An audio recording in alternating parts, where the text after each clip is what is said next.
It hadn't been so many years ago that the Indians were here.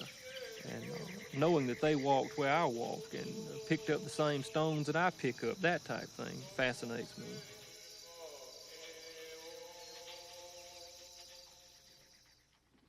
This was a frontier town. This was the last city of the 13 original colonies. The settlers came, of course, and through this area on their way west to the frontier. Columbus grew from this area, and the people left Talbot County because they needed more power.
in the year of 33.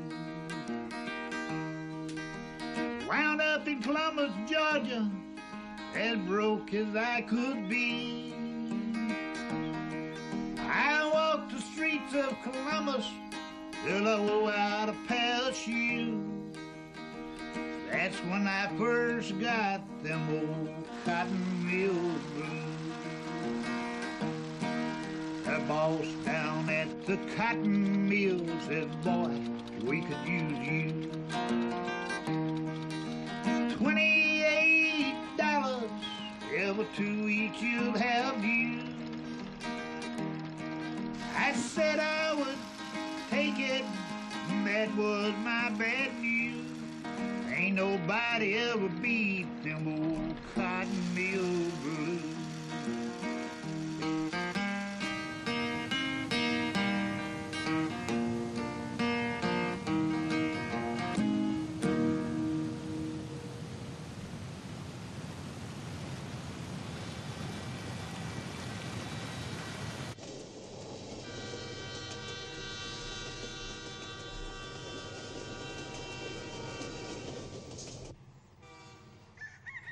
Well, there's been a mill here since 1840, and my mother grew up here, and my grandfather, and of course I grew up here. And well, it's just a tradition now, kind of a family tradition, and something I can't get away from. And of course, it's part of my livelihood too.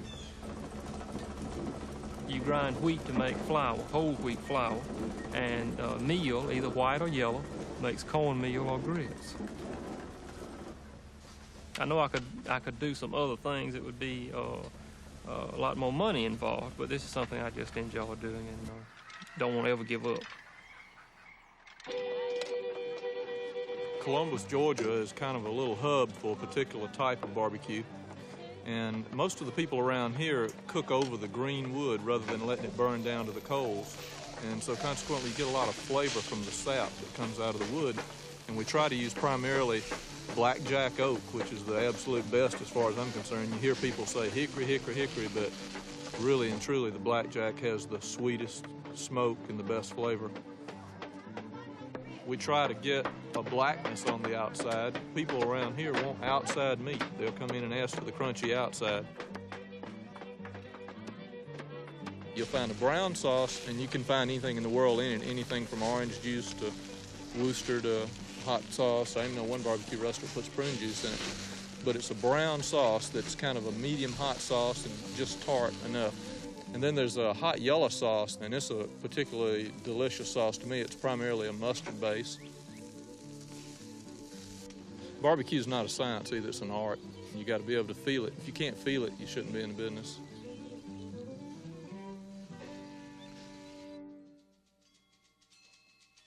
There must be in the sky beyond new homes and new hopes for mankind.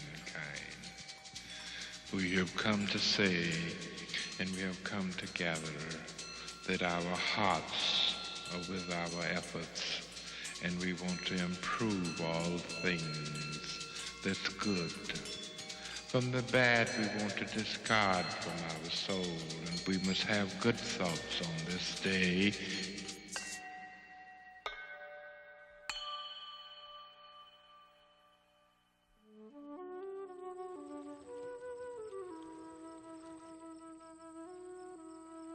It's pretty nice. Fishing's great. Catfish and bass is good down in this part of the country. Crappie, brim. They got some brim down here that's about fill a frying pan sometimes.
You know, it's like everyone gets sick. You don't get sick, but you just get queasy up there.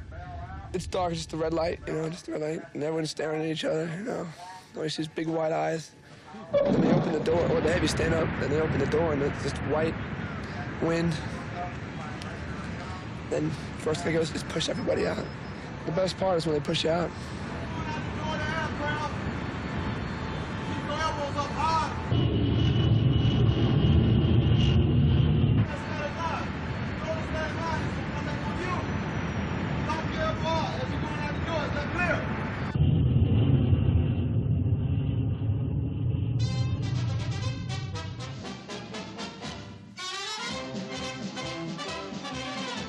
At Fort Benning, Georgia, President Roosevelt, on a tour of military posts, looks up and sees the lofty training tower for paratroopers.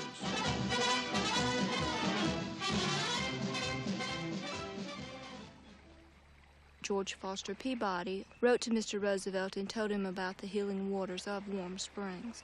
Of course, he was stricken with polio in 1921, so he came to Warm Springs and tried out the water, and he noticed that he could feel some feeling coming back into his legs once he had been in the water. He loved the place. He felt that it was a very peaceful place and that he loved the people around the area.